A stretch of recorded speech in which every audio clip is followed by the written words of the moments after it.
கிறிஸ்து இயேசுவுக்குள் அன்பாக அழைக்கப்பட்ட அன்புக்குரிய சகோதர சகோதரிகளே, உங்கள் அனைவருக்கும் நம்முடைய பிதாவாகிய தேவனாலும் கர்த்தராகிய இயேசு கிறிஸ்துவினாலும் கிருபையும் சமாதானம் உண்டாகட்டும் என்று வாழ்த்துகிறோம், வரவேற்கிறோம்.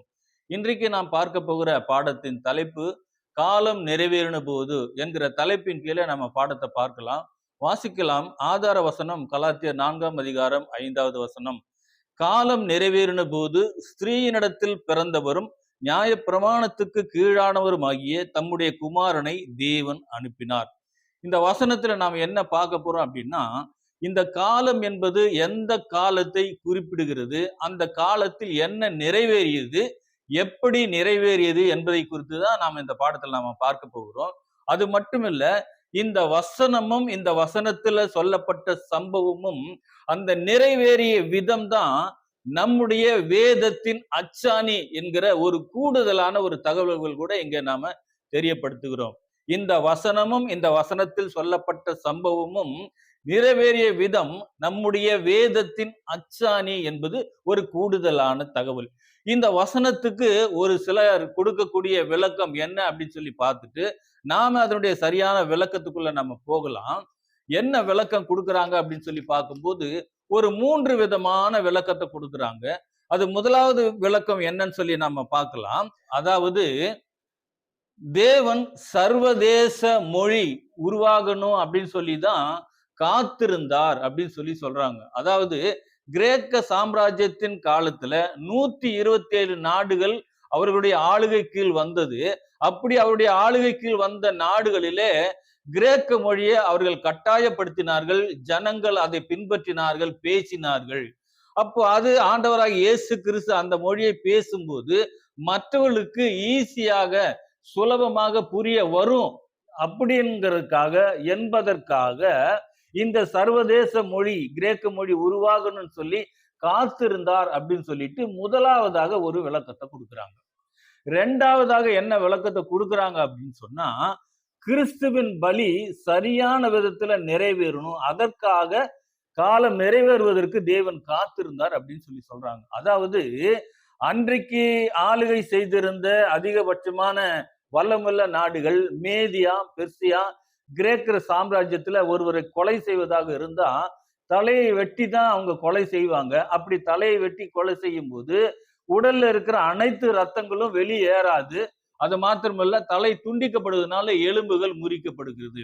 ஆனா கிறிஸ்துவை குறித்து சொல்லும் போது கிறிஸ்துவனுடைய பலி சரியாக நிறைவேற வேண்டும் என்றால் அவருடைய உடலில் இருக்கிற அனைத்து ரத்தங்களும் வெளியாகணும், எலும்பும் முறியக்கூடாது அப்படின்னு சொன்னா அதற்காக ரோம சாம்ராஜ்யம் வரும் வரைக்கும் தேவன் காத்திருந்தார். அவர்கள் கரங்களிலே ஆணிகளை அடித்து அப்படி தொங்க விடும்போது முழுவதுமாக உடலிருந்து எல்லா ரத்தமும் வெளியேறும், எலும்புகளும் முறிக்கப்படாது. ஆகையினால ரோம சாம்ராஜ்யம் வரும் வரைக்கும் காத்திருந்தார் அப்படின்னு சொல்லி இந்த இரண்டாவதாக ஒரு விளக்கத்தை கொடுக்குறாங்க. மூன்றாவதாக என்ன விளக்கம் கொடுக்குறாங்க அப்படின்னு சொல்லி பார்க்கும்போது, கிறிஸ்து வந்ததுக்கு பிறகு சுவிசேஷம் அறிவிப்பதற்கு சீசர்கள் எல்லாம் பல நாடுகளுக்கு போய் சுவிசேஷம் அறிவிக்கணும். அப்படி அவங்க பல நாடுகளுக்கு பிரயாணம் பண்ணி போகணும் அப்படின்னு சொல்லி பார்க்கும்போது நல்ல சாலை வசதிகள் இருந்தா தான் அவங்க பல நாடுகளுக்கு போய் பிரயாணம் பண்ண முடியும். இல்லைன்னா அது கஷ்டமா இருக்கும். ஆகையினால சாலை வசதி ஏற்படணும் அப்படிங்கிறதுக்காக தேவன் காத்திருந்தார். இந்த ரோம சாம்ராஜ்யத்தின் காலத்துலதான் அநேக இடங்களுக்கு சாலை வசதிகள் போடப்பட்டது. ஆகையினால சாலை வசதிகள் உண்டாகணும் அப்படிங்கிறதுக்காக ரோம சாம்ராஜ்யம் வரணும் அப்படின்னு சொல்லி தேவன் காத்திருந்தார் அப்படின்னு சொல்லி மூன்றாவதாக இந்த விளக்கத்தையும் கொடுக்குறாங்க. இப்போ இந்த விளக்கத்தை கொடுத்தவங்க புதுசா ஊழியத்துக்குள்ள வந்தவங்களா அப்படின்னா, புதுசா ஊழியத்துக்குள்ள வந்தவங்க இல்ல, பல வருஷங்களாக ஊழியம் செய்து கொண்டிருக்கிறவர்கள். அது மட்டுமில்ல, ஒருவரை 60,000 பேருக்கு மேல பின்பற்றாங்க. இன்னொருவரை பாத்தீங்கன்னா 95,000 பேருக்கு மேல அவரை ஃபாலோ பண்றவங்களா இருக்கிறாங்க. அவங்க சொல்லக்கூடிய விளக்கம் தான் இந்த விளக்கம் அப்படின்னு சொல்லி பார்க்கிறோம். வேத வசனம் என்ன சொல்லுதுன்னா, 1 பேதுரு 4ஆம் அதிகாரம் 11ஆம் வசனம் வாசிக்கும் போது, ஒருவன் போதித்தால் தேவனுடைய வாக்கியங்களின்படி போதிக்க கடவன் அப்படின்னு சொல்லப்பட்டிருக்கு. அதாவது வேத வசனத்துக்கு நாம விளக்கம் கொடுப்பதாக இருந்தா வேத வசனத்தில் உள்ள ஆதாரத்தை கொண்டுதான் நாம விளக்கம் கொடுக்கணுமே ஒழிய வேதத்துக்கு வெளியே போய் நாம விளக்கம் கொடுக்க கூடாது. அப்படி விளக்கம் கொடுத்தா அந்த விளக்கம் ஏற்கப்படாது அப்படிங்கிறது வேதத்தினுடைய சட்ட திட்டம். அப்போ இவங்க கொடுக்கிற விளக்கம் ஏதாவது வேத ஆதாரத்தை கொடுக்குறாங்களா அப்படின்னு பார்த்தா எந்த ஆதாரத்தையும் அவங்க கொடுக்கல. வேதத்திலையும் இதுக்கெல்லாம் ஆதாரம் இல்லை அப்படின்னு சொல்லி பாக்குறோம். அப்போ காலம் எப்படி போயிடுச்சு அப்படின்னு சொல்லி பார்க்கும்போது வேதத்தில் ஏற்கனவே சொல்லப்பட்ட பிரகாரமாக சத்தியத்துக்கு செவியை விலக்கி கட்டுக்கதைகளுக்கு சாய்ந்து போகும் காலம் வரும்னு வேதம் சொல்லியிருக்கு.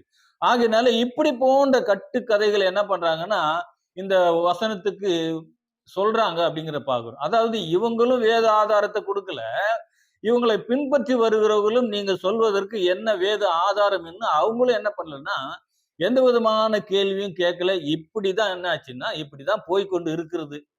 சரி, இப்போ இதனுடைய இந்த வசனத்துக்கான சரியான விளக்கம் என்ன அப்படின்னு சொல்லி நாம பார்த்துடலாம்.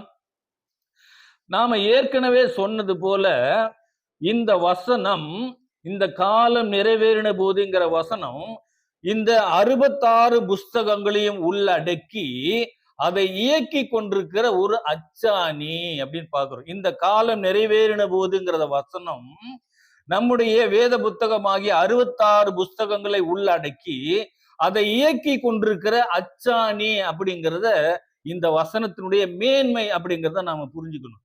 நல்லா கவனிங்க, எந்த ஒரு வாகனத்துக்கும் அது இயங்க வேண்டும் என்றால் அதுக்கு ஒரு அச்சாணி என்பது அவசியம். அதாவது மாட்டு வண்டிக்கு மாத்திரம் அச்சாணின்னு சொல்ல மாட்டாங்க.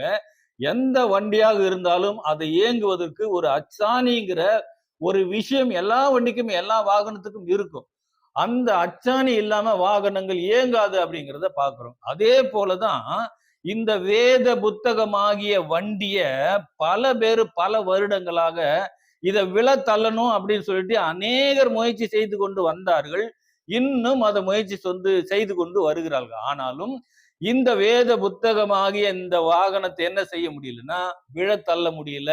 அதற்கு காரணம் இந்த அச்சாணி என்பது உண்மையானது, உறுதித்தன்மை வாய்ந்தது என்பதை கூட நாம பெருமைப்பட்டு கொள்ளக்கூடிய விஷயமாக இருக்கு. அது மாத்திரமல்ல, இந்த உலகம் என்கிற வண்டி கூட எப்படிதான் இயங்குதுன்னா இந்த கிமு கிபி என்கிற அச்சாணியை மையப்படுத்தி தான் இந்த உலகமே இயங்கி கொண்டிருக்கிறது என்பதை கூட அநேகருக்கு தெரிந்த விஷயம்தான் அப்படின்னு சொல்லி பார்க்கிறோம்.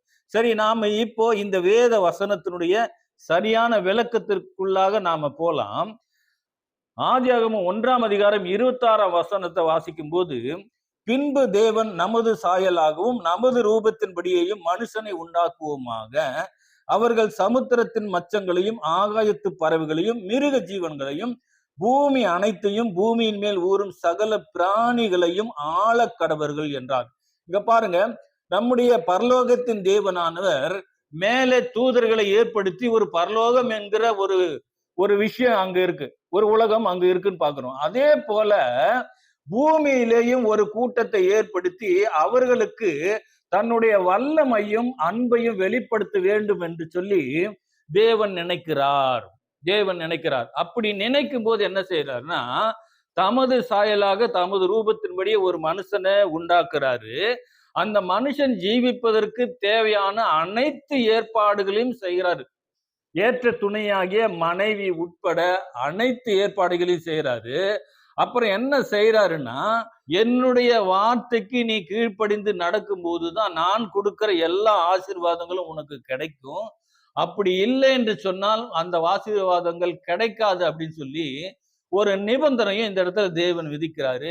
அந்த நிபந்தனைக்கு அந்த முதல் மனிதன் ஒற்றுக்கொண்டான் அப்படின்னு சொல்லி நமக்கு தெரியும். அப்ப சில காலம் இப்படி தேவனுடைய கட்டுப்பாட்டுக்குள்ள கடந்து சென்ற அந்த மனிதன் ஒரு கட்டத்துல என்ன செய்யறாரு, தன்னுடைய சுயாதீனத்தை பயன்படுத்தி தேவனுடைய வார்த்தைக்கு கீழ்ப்படியாமைக்குள்ள அவர் என்ன பண்ணிட்டாருன்னா போயிட்டார்.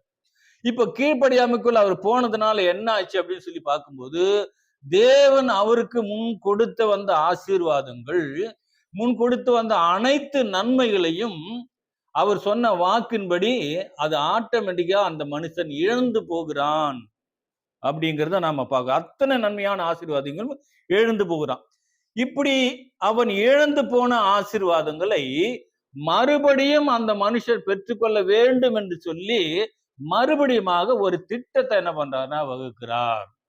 அப்போ அந்த திட்டம் தான் ஆதியாகமம் 3ஆம் அதிகாரம் 15வது வசனத்தில் சொல்லப்பட்ட இந்த திட்டம். அதை வாசிக்கலாம். உனக்கும் ஸ்திரீக்கும் உன் வித்துக்கும் அவள் வித்துக்கும் பகை உண்டாக்குவேன், அவர் உன் தலையை நசுக்குவார், நீ அவர் குதிங்காலை நசுக்குவா என்பதுதான் இந்த தேவனுடைய திட்டம்.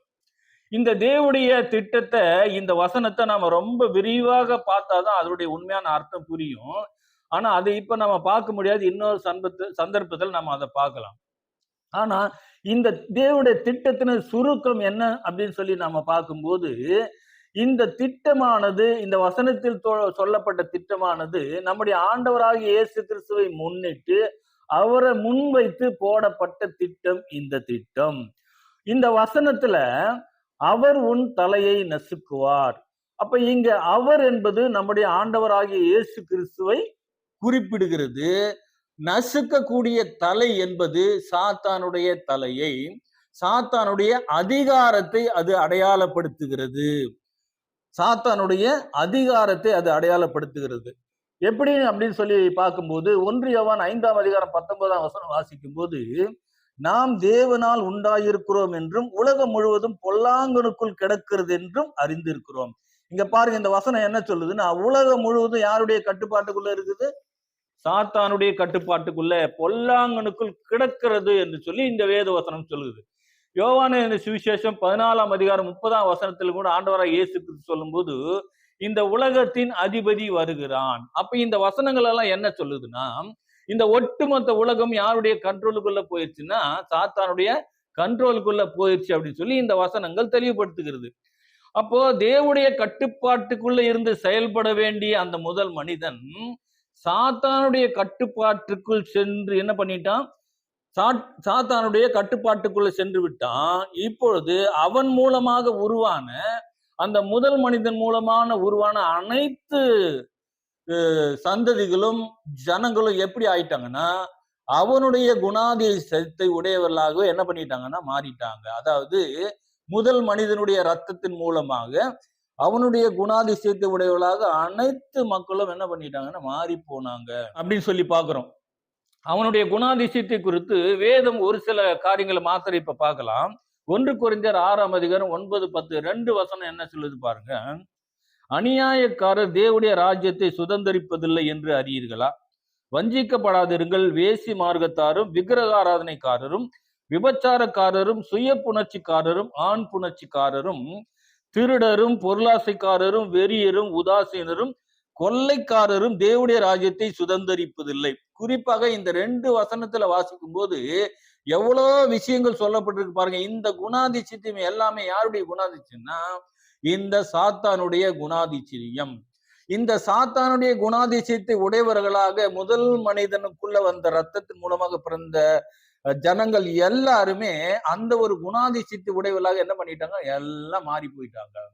இப்போ தேவன் இந்த சாத்தானுடைய குணாதிசயத்தை உடைய மக்கள் என்ன செய்யணும்? தன்னுடைய குணாதிசயத்தை உடையவர்களாக என்ன பண்ணணும்னா மறுபடியும் என்ன பண்ணணும்? அவங்களை கொண்டு வருவதுதான் தேவனுடைய திட்டம் அப்படின்னு சொல்லி நம்ம பார்க்கிறோம்.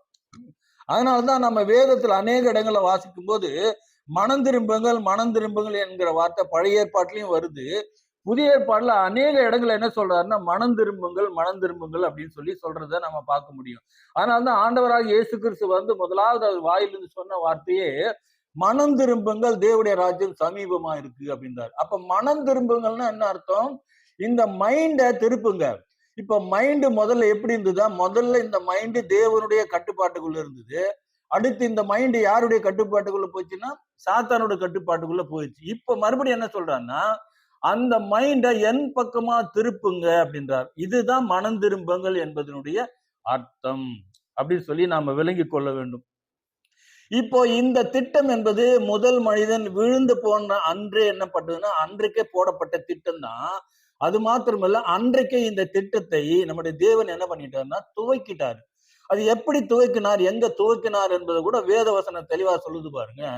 வெளிப்படுத்தல் 13ஆம் அதிகாரம் 8ஆம் வசனம் வாசிக்கும் போது, உலக தோற்ற முதல் அடிக்கப்பட்ட ஆட்டுக்குட்டியினுடைய ஜீவ புஸ்தகத்தில் பேர் எழுதப்பட்டிராத பூமியின் குடிகள் யாவரும் அதை வணங்குவார்கள். இந்த வசனத்துல உலக தோற்ற முதல் அடிக்கப்பட்ட ஆட்டுக்குட்டின்னு சொல்லப்பட்டிருக்கு. இங்க நாம என்ன புரிஞ்சுக்கலாம்? இந்த உலக தோற்றத்தின் மூலம் எங்க அடிக்கப்பட்டது அப்படின்னா உலகத்துல அநேக மக்கள் சந்ததிகள் இன்னும் பிறக்கல. யார் மட்டும்தான் இருக்கிறாங்க? ஆதாமும் ஏவாள், இவங்க மட்டும்தான் இருக்கிறாங்க. மற்ற உலகம் என்று சொல்லக்கூடிய ஜனங்கள் இன்னுமே வரல. அப்போ முதலாவது ஒரு ஆட்டுக்குட்டி அடிக்கப்பட்டது அப்படின்னு சொல்லி இந்த வசனத்துல பதிவிடப்பட்டிருக்கு. எங்க அப்படி வாசிக்கும் போது ஆதியாக 3ஆம் அதிகாரம் 21ஆம் வசனத்துல அதை வாசிக்கிறோம். அந்த ஆட்டுக்குட்டி அடிக்கப்பட்டது. தேவனாய கர்த்தர் ஆதாமுக்கும் அவன் மனைவிக்கும் தோல் உடைகளை உண்டாக்கி அவர்களுக்கு உடுத்தினார் அப்படின்னு சொல்லி வாசிக்கிறோம். அன்றைக்கு அடிக்கப்பட்ட ஆட்டுக்குட்டி என்பது கிறிஸ்துவை நிழலாக வைத்து அடிக்கப்பட்ட ஆட்டுக்குட்டி. கிறிஸ்துவை நிழலாக குறிப்பிட்டு அங்கு அடிக்கப்பட்ட ஆட்டுக்குட்டி. அங்கேயே என்ன பண்ணிட்டான்னா, இப்படி தேவன் தன்னுடைய திட்டத்துல அன்றைக்கே என்ன பண்ணிட்டான்னா, ஆண்டவராக இயேசு கிறிஸ்துவை நிழலாக என்ன பண்ணிட்டார்னா இயக்கிட்டார், இணைச்சிட்டாரு. அது மாத்திரமல்ல, அன்னைக்கே செயல்படுவதற்கு என்ன பண்ணிட்டாரு, ஆரம்பித்து விட்டார். தேவனுடைய திட்டம் அன்னைக்கே என்ன ஆச்சுன்னா ஸ்டார்ட் ஆச்சு.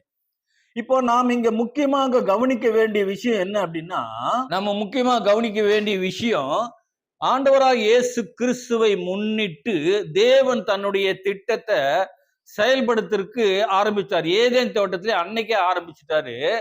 அந்த திட்டம் நிஜத்துல நிறைவேறுவதற்கு ஒரு கால பகுதியை குறிச்சிருந்தார். ஏதேன் தோட்டத்துல தன்னுடைய திட்டத்தை அன்னைக்கே ஆரம்பிச்சுட்டாரு. அந்த திட்டம் நிறைவேறுவதற்கு ஒரு கால பகுதி என்ன பண்ணா தேவன் குறித்திருந்தார். அந்த கால பகுதி தான் நாம் வாசித்த ஆதார வசனத்துல வாசித்த காலம் நிறைவேறின போது என்கிறதான அந்த வசனம். அந்த காலப்பகுதி எதற்காக குறிக்கப்பட்டது அப்படின்னு சொல்லி பார்க்கும்போது, அதற்கு இடைப்பட்ட காலத்தில் என்ன நடந்தது, என்ன நிறைவேறினது, என்ன நிறைவேறி கொண்டிருக்குது என்பதை தான் நாம இந்த பாடத்தின் மூலமாக பார்க்க வந்திருக்கோம். அதுதான் நாம ஆரம்பத்தில் எழுப்பப்பட்ட கேள்வி அப்படின்னு சொல்லி பார்க்கிறோம். இப்போ அதை பார்க்கறது தான் பாடத்துக்குள்ளேயே வந்தோம். இப்போ அதை நம்ம பார்க்கலாம்.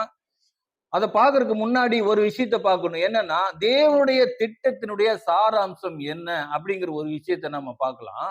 தேவனுடைய திட்டத்தின் சாராம்சம் என்னன்னு சொல்லி பார்க்கும்போது, மல்கியா 2ஆம் அதிகாரம் 15ஆம் வசனம் சொல்லுது, அவர் ஒருவனை அல்லவா படைத்தார், ஆவி அவரிடத்தில் பரிபூர்ணமா இருந்தது, பின்ன ஏன் ஒருவனை படைத்தார், தேவ பக்தியுள்ள சந்ததியை பெரும்படிதானே. இந்த வசனம் தெளிவா சொல்லுது பாருங்க. மனுஷனை தேவன் எதற்காக படைத்தார் என்று சொல்லி பார்க்கும்போது, தேவ பக்தியுள்ள சந்ததிகளை என்ன பண்ணணும், பெற்றெடுக்கணும், தேவ பக்தியுள்ள சந்ததிகள் உருவாகணும் அப்படிங்கிறதுக்காக தான் மனுஷனை படைத்தார். ஆனா அதுக்கு மாறாக இங்க செயல்பட துவங்கிருச்சு அப்படின்னு சொல்லி நாம பார்த்தோம். ஆரம்பத்திலே பார்த்தோம், மனுஷன் ஜீவிப்பதற்கு தேவையான அனைத்து ஏற்பாடுகளையும் செய்து கொடுத்தார், மனைவி உள்பட. அப்புறம் பிறகு தன்னுடைய வார்த்தைக்கு கீழ்ப்படிந்து நடக்கும்போது தான் நான் உனக்கு கொடுக்குற ஆசீர்வாதங்கள்லாம் உனக்கு நிலையாக இருக்கும். அதாவது குறிப்பா நித்திய ஜீவன் முதல் கொண்டு இது எல்லாமே என்னுடைய வார்த்தைக்கு கீழ்ப்படிந்து நடக்கும்போது தான் இதெல்லாம் உனக்கு கிடைக்கும். அப்படி இல்லைன்னா நீ இழந்து போவேன்னு சொன்னாரு. ஆனால் கீழ்ப்படியாமல் போனனால எல்லாவற்றையும் இழந்து போயிட்டான்னு பாக்குற. இப்போ என்ன பண்ணணும்னா, தற்போது மீண்டும் அந்த ஆசீர்வாதத்துக்குள்ள என்ன பண்ணணும், அந்த மனுஷனை கொண்டு வரணும். தன்னுடைய வார்த்தைக்கு கீழ்ப்படிந்து நடக்கணுங்கிற எதிர்பார்ப்பும் அந்த இலக்கும் தான் தேவனுடைய திட்டத்தினுடைய சாராம்சம் அப்படிங்கிறத நம்ம புரிஞ்சுக்கொள்ளணும். இன்னொரு வகையில சொன்னா, தேவனுடைய கட்டுப்பாட்டுக்குள்ள இருந்த மனுஷன் இப்ப எங்க போயிட்டான்னா சாத்தானுடைய கட்டுப்பாட்டுக்குள்ள போயிட்டான். அப்படி அங்க போனவனை இப்ப மறுபடியும் தன்னுடைய கட்டுப்பாட்டுக்குள்ள அந்த மனுஷனை கொண்டு வரணும், ஒட்டுமொத்த உலகத்தையும் கொண்டு வரணும் அப்படிங்கிறது தான் தேவனுடைய திட்டம். அந்த திட்டத்துடைய சாராம்சம் அப்படிங்கிறத நாம இங்க தெளிவா நாம புரிஞ்சு கொள்ள வேண்டும். இந்த திட்டத்தை நாம பார்த்தோம். ஆதியாக 3ஆம் அதிகாரம் 21ஆம் வசனத்திலே அங்க நிறைவேற்றிட்டார். எப்படி தேவனாய கர்த்தர் ஆதாமுக்கும் அவன் மனைவிக்கும் அந்த தோல் உடையை உடுத்தினார் அப்படின்னு சொல்லி நம்ம வாசிக்கிறோம். அப்போ அந்த தோல் உடை எங்கிருந்து வந்தது, அந்த தோல் உடை எங்கிருந்து வந்ததுன்னு பார்க்கும்போது, ஒரு ஆடு அடிக்கப்பட்டது. அந்த ஆடு அடிக்கப்பட்டு அந்த ஆட்டினுடைய ரத்தம் சிந்தப்பட்டு அந்த ஆட்டினுடைய தோலை எடுத்து என்ன பண்ணார்னா அவங்களுக்கு உடுத்தினார். இது வந்து ஒரு நீதியின் வஸ்திரம், நிழலான நீதியின் வஸ்திரம். அது வெறும் சும்மா ஆட்டு தோல்ல அங்க ஒரு பெரிய தேவனுடைய திட்டமே அதுல என்ன பண்ணிருக்குன்னா செயல்பட்டு இருக்கு. அதுதான் பாக்குறோம். இப்போ இங்க தேவனுடைய திட்டத்தை என்ன பண்ணிட்டான்னா தேவன் அங்கேயே ஸ்டார்ட் பண்ணிட்டாருன்னு பாக்குறோம். இது அந்த திட்டம் ஒவ்வொரு காலகட்டமாக என்ன பண்ணணும்னா நிறைவேறி வர வேண்டும். இந்த திட்டம் என்பது ஒவ்வொரு காலகட்டமாக என்ன பண்ணணும், அது கடந்து போகணும். எப்போ அவரு குறித்த காலம் வரைக்கும். எந்த காலம் கொடுத்தாரு, ஒரு குறித்த காலம், அதாவது ஆண்டவராகிய இயேசு கிறிஸ்து மனித அவதாரத்துல வரும் வரைக்கும் அவர் ஆரம்பத்தில் ஏற்படுத்திய திட்டம் ஒவ்வொரு காலகட்டமாக கடந்து போகணும். அப்போ இந்த திட்டம் அடுத்து எப்படி நகருது, தேவன் எப்படி செயல்படுத்துறாரு, எப்படி நிறைவேறி கொண்டு வருகிறது அப்படின்னு சொல்லி நாம பார்க்கலாம். இப்ப எப்படி அந்த திட்டம் நிறைவேறுதுன்னா, தோல் உடைகளை உடுத்தி அவர்கள் என்ன பண்ணிட்டாருன்னா தோட்டத்துல இருந்து வெளியே அனுப்பிட்டாருன்னு பாக்குறோம். வெளியே அனுப்பின பிற்பாடு அவங்களுக்கு என்ன செய்யறாங்கன்னா, ஆபேலும் காயினும் ஆபேல் இவங்க பிறக்கிறாங்க. அதுக்கப்புறம் சந்ததிகள் பெருகுறாங்க. சந்ததிகள் பலுகி பெருகிட்டாங்க. இப்போ பலுகி பெருகின ஜனங்களும் யாருடைய கண்டிஷனுக்குள்ள, யாருடைய கட்டுப்பாட்டுக்குள்ள போயிட்டாங்கன்னு பார்க்கும்போது, அனைவருமே யாருக்குள்ள போயிட்டாங்கன்னா சாத்தானுடைய கட்டுப்பாட்டுக்குள்ளதான் போறாங்க. அவன் விரும்பினதான் செய்யறாங்களே ஒழிய தேவனுடைய கட்டுப்பாட்டுக்குள்ள, தேவனுடைய வார்த்தைக்குள்ள அவங்க என்ன பண்ணல, வரவே இல்லைன்னு பாக்குறோம். இப்ப மறுபடியும் என்ன பண்றாரு, நாம என்ன திட்டத்துக்காக இந்த மனுஷனை உருவாக்கினோம், தேவ பக்தி உள்ள சந்ததி வரணும், நம்முடைய வார்த்தைக்கு கீழ்ப்படிந்து நடக்கணும், அப்பதான் இவனுக்கு எல்லா ஆசீர்வாதம் கிடைக்கும்னு சொல்லி நாம ஏற்படுத்தினா, இவன் நம்முடைய வார்த்தைக்கு கீழ்ப்படியாம ஒட்டுமொத்த உலக எல்லா ஜனங்களுமே சாத்தானுடைய வார்த்தைக்கே போறாங்களே அப்படின்னு சொல்லி அவர் பாக்குறாரு. அவர் பார்த்து என்ன பண்றாரு, இந்த ஜனத்தை என்ன பண்ணணும், அழிச்சிடணும். ஒட்டுமொத்தமா இந்த ஜனத்தை அழிச்சிட்டு மறுபடியும் என்ன பண்ணணும்னா ஒரு புதுசா ஒரு குடும்பத்தை ஏற்படுத்தி அதை கொண்டு போகணும் அப்படின்னு ஒரு பிளான் பண்றாரு. அதைத்தான் நான் வாசிக்கிறோம். ஆதியாகமம் 6ஆம் அதிகாரம் 5, 6 இந்த 2 வசனங்களை வாசிக்கும் போது, மனுஷனுடைய அக்கிரமம் பூமியிலே பெருகினது என்றும் அவன் இருதயத்து நினைவுகளின் தோற்றம் எல்லாம் நித்தமும் பொல்லாததே என்று கர்த்தர் கண்டு தாம் பூமியிலே மனுஷனை உண்டாக்கினதற்காக கர்த்தர் மனசாபப்பட்டார். அது அவர் இருதயத்துக்கு விசனமாயிருந்தது. பாருங்க, என்ன நோக்கத்துக்காக நாம படைச்சோம், ஆனா மனுஷன் என்ன காரியத்தை செய்துட்டான் அப்படின்னு சொல்லி பார்க்கும்போது, இவனை படைச்சதுக்காக மனஸ்தாபப்பட்டார். எவ்வளவு பெரிய விஷயம் பாருங்க. அப்ப அதனால என்ன பண்ணிட்டார் அப்படின்னா, இனி இப்படியே விட்டா சரி வராது அப்படின்னு சொல்லிட்டு இந்த ஜனங்களை ஒட்டு மொத்தமா அழிச்சிட்டு மறுபடியும் ரீஸ்டார்ட் பண்றாரு. மறுபடியும் என்ன பண்றாரு, புதிய சந்ததி உருவாகணும் அப்படின்னு சொல்லிட்டு தேவன் பிளான் பண்றாரு. அப்படி பிளான் பண்ணும்போது ஒட்டு மொத்தமா எல்லாரையும் அழிக்க முடியாது. அடுத்த ஜெனரேஷன் உருவாகணும்னா, சந்ததி உருவாகிறதுக்கு யாராவது ஒரு குடும்பமாவது வேணும் இல்லையா? அப்ப அந்த ஒரு குடும்பத்தை யாராவது இருப்பாங்களா, அவங்களை கொண்டு அடுத்த சந்ததிகளை உருவாக்கலாம்னு சொல்லி அந்த காலகட்டத்துல தேவன் தேடுறாரு. யாரு நம்முடைய வார்த்தை கீழ்ப்படிந்து நடப்பா? ஒரு மனுஷன் ஒரு குடும்பத்தை தேடும் போது அவருடைய கண்ணில் அகப்பட்டவர் தான் யாரு, நோவாவும் அவங்களுடைய குடும்பமும்.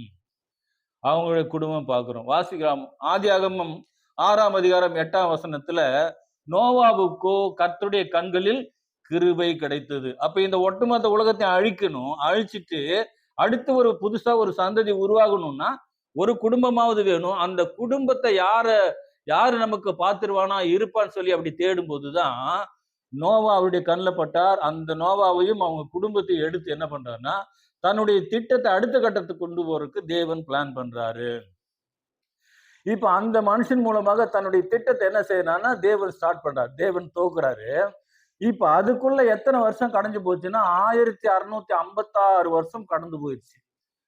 1656 வருஷம் கடந்து போயிடுச்சு. இந்த 1656 வருஷத்துல குறிப்பா சொல்லக்கூடியவங்க தான் தேவனுடைய கட்டுப்பாட்டுக்குள்ள வார்த்தை கீழ்ப்படிந்து நடந்தாங்களே ஒழிய இத மொத்த பேர் என்ன பண்ணிட்டாங்கன்னா சாத்தானுடைய கண்ட்ரோலுக்குள்ளேயே போயிட்டாங்க.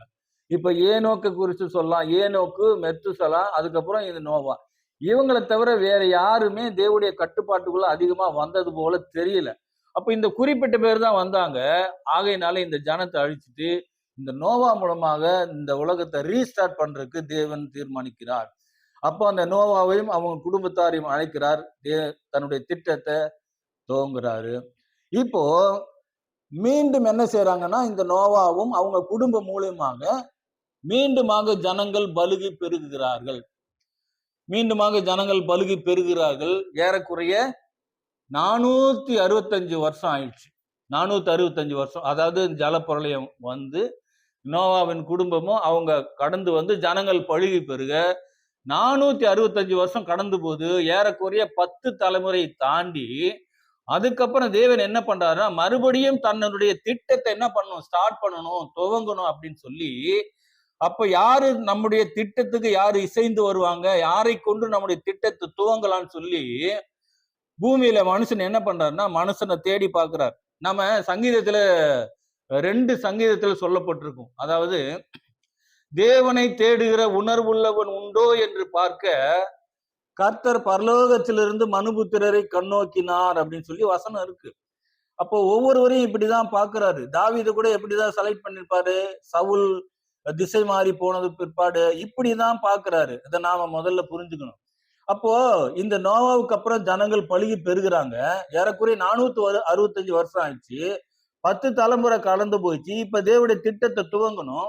யாரு நம்முடைய திட்டத்தை துவங்குவதற்கு நமக்கு பாத்திரவானா இருப்பான்னு சொல்லி தேடும் போது அப்பதான் ஒருத்தர் அவருடைய கண்ணுல என்ன பண்றாரு, அகப்பட்டார். அந்த மனுஷன் தான் ஆபிரகாம்.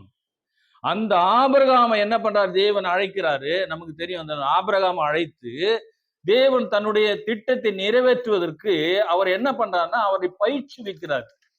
ஆபிரகாமுக்கு என்ன பண்றாருன்னா பயிற்சிவிக்கிறாரு, பரிசோதிக்கிறார். ஆபிரகாமை விசுவாசத்தில் நன்றாக என்ன பண்றாரு, அவரை பரிசோதித்து பயிற்றுவிக்கிறாரு.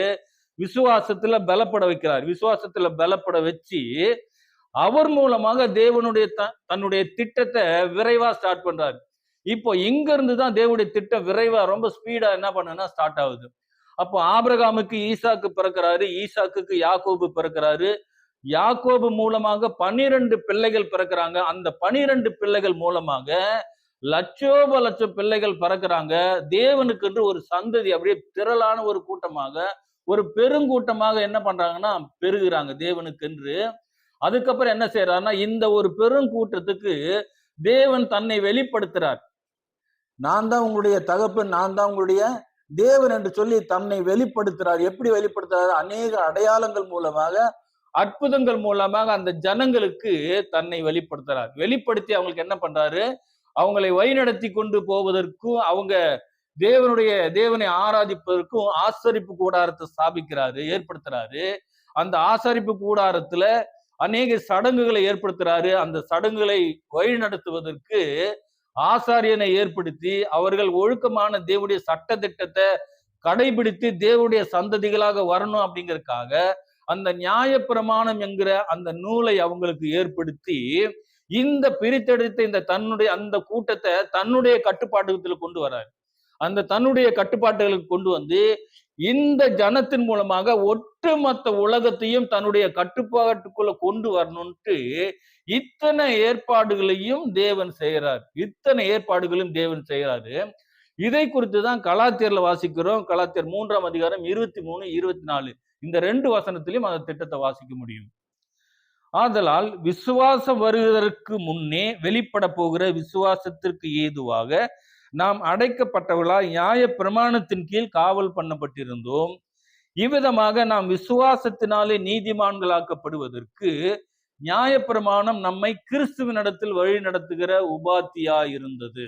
இங்க பாருங்க, தேவனுடைய திட்டத்தை இந்த 2 வசனம் என்ன பண்ணுதுன்னா, இதுல அநேக காரியங்கள் வாசிக்கும் போது தெரியும். இந்த இடத்துல 2 வசனத்தின் மூலமா தேவனுடைய திட்டம் தெரியுது. அப்போ இதன் மூலம் என்ன செய்யணும், தேவன் தன்னுடைய திட்டத்தை என்ன பண்றாரு, நிறைவேற்றி கொண்டு வருகிறார்.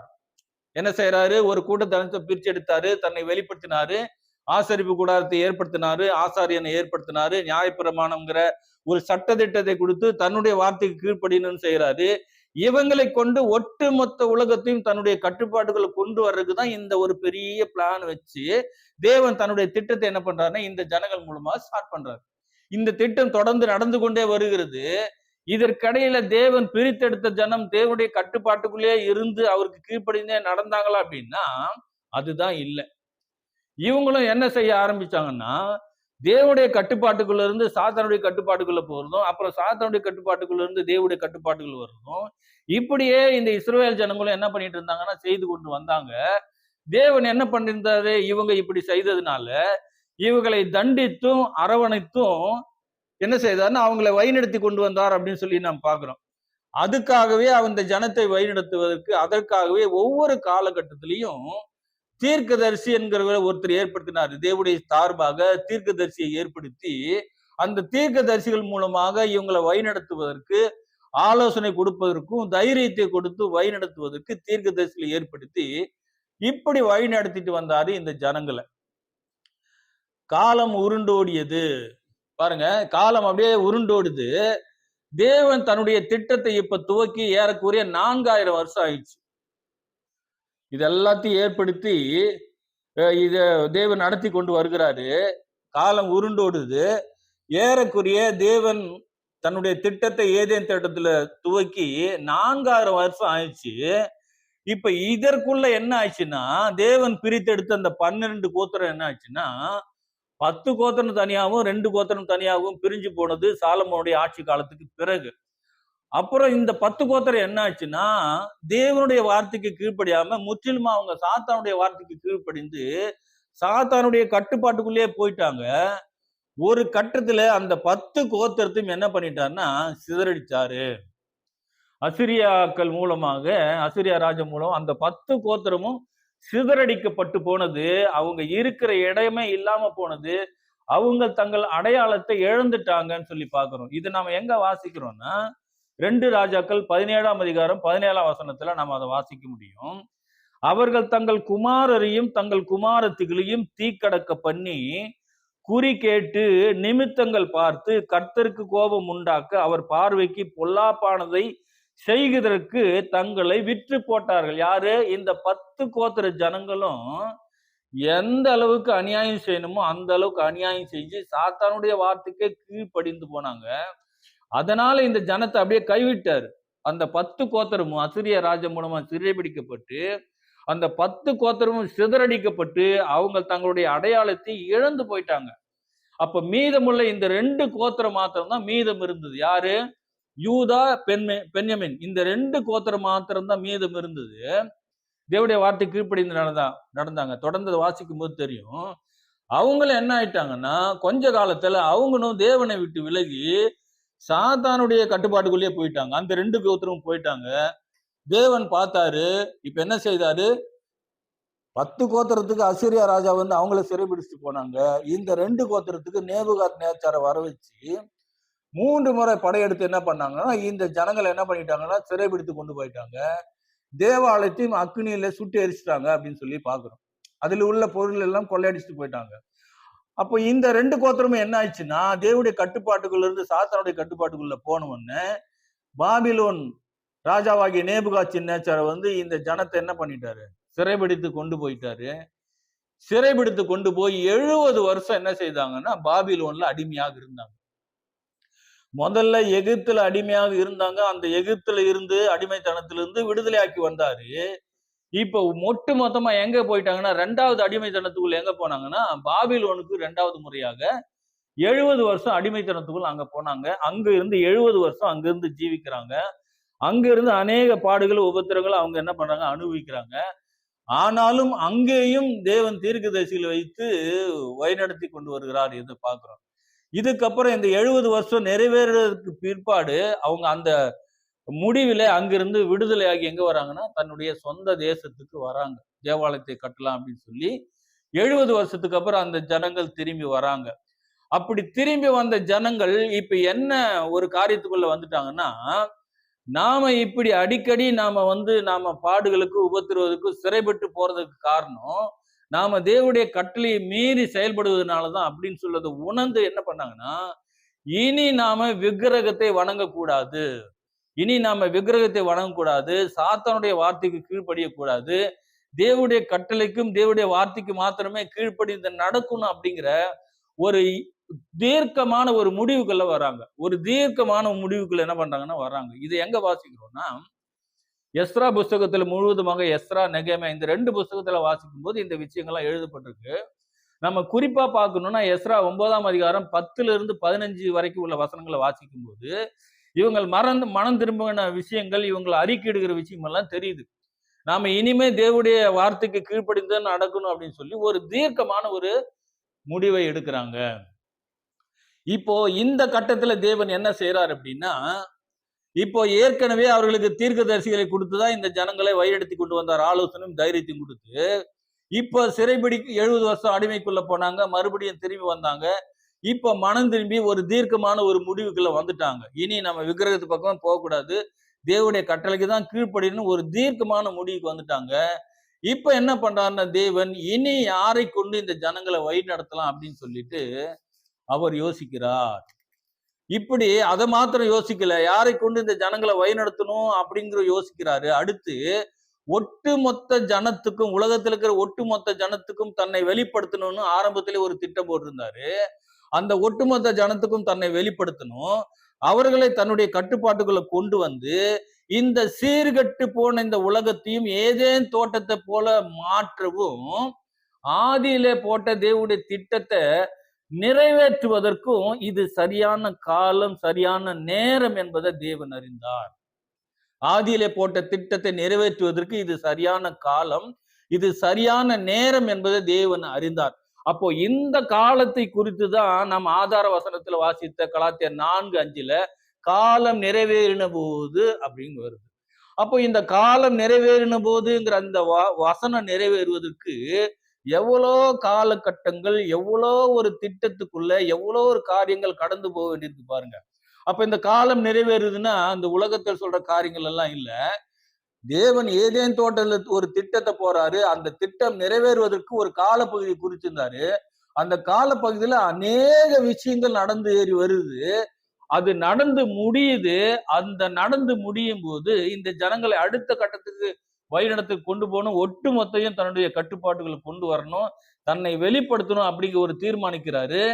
இதுக்குள்ள பாத்தீங்கன்னா தானியேல் சொல்லப்பட்ட 70 வார தீர்க்க தரிசனமும் அங்கு நிறைவேறுகிறது. ஆதியாகமம் 3ஆம் அதிகாரம் 15ஆம் வசனத்துல அவர் சொல்லப்பட்ட அந்த காலமும் நிறைவேறுகிறது. அப்ப இந்த காலத்தை குறித்து தான் அப்போஸ்தலனாகிய பவுல் கலாத்தியர் 4:5 காலம் நிறைவேறின போது அப்படிங்கிற ஒரு விஷயத்தை இங்க சொல்றாரு. இந்த காலப்பகுதி குறித்து தான் என்ன சொல்றாருன்னா சொல்றாரு, இப்படித்தான் இந்த காலம் என்பது நிறைவேறியது. தேவனுடைய திட்டத்தின் மைய பகுதி ஸ்டார்ட் ஆகுது. தேவனுடைய திட்டத்தின் மைய பகுதி இங்க இருந்தது என்ன ஆகுதுன்னா ஆரம்பிக்குது அப்படின்னு சொல்லி நம்ம பாக்குறோம். அடுத்து நம்ம வாசிக்கும் போது இந்த தேவனுடைய திட்டத்தை உள்ளடக்கி, இப்போ இந்த ஒட்டுமொத்த தேவனுடைய திட்டத்தை உள்ளடக்கிதான் என்ன செய்யறான்னா தேவ தூதர்கள் மூலமாக முதலாவது சுவிசேஷத்தை உலகத்துக்கே அறிவிக்கிறார். இந்த தேவனுடைய திட்டம், மைய திட்டம் ஸ்டார்ட் ஆகுது. இப்போ இந்த தேவனுடைய திட்டத்தை உள்ளடக்கி தேவ தூதர்கள் மூலமாக முதலாவது நற்செய்தி என்ன செய்யறான்னா ஒட்டுமொத்த உலகத்துக்கும் வழங்கப்பட்டது. அது என்ன நற்செய்தி? லூக்கா 2ஆம் அதிகாரம் 10-11 2 வசனங்களை வாசிக்கும் போது, தேவதூதன் அவர்களை நோக்கி, பயப்படாதிருங்கள், இதோ எல்லா ஜனத்துக்கும் மிகுந்த சந்தோஷத்தை உண்டாக்கும் நற்செய்தியை உங்களுக்கு அறிவிக்கிறேன். இன்று கர்த்தராகிய கிறிஸ்து என்னும் இரட்சகர் உங்களுக்கு தாவீதின் ஊரிலே பிறந்திருக்கிறார். பாருங்க, இந்த 2 வருஷத்துல என்ன சொல்லுது?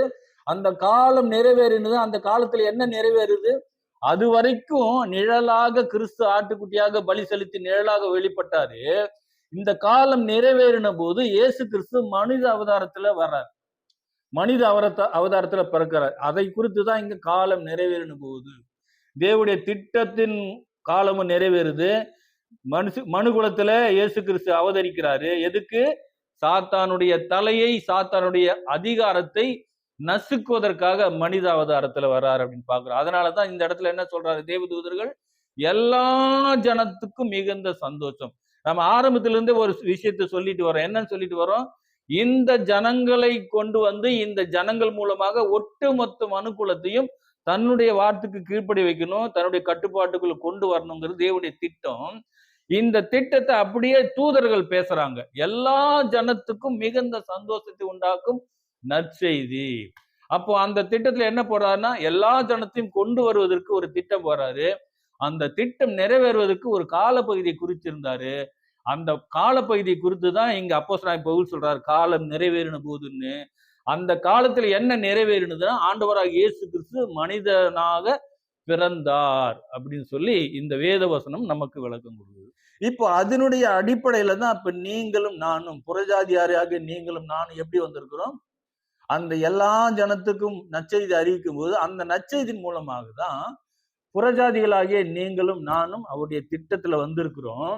நாம மாத்திரமில்ல, அவர் முதலாவது வருகையிலும் போது அநேகர் உள்ள வந்தாங்க.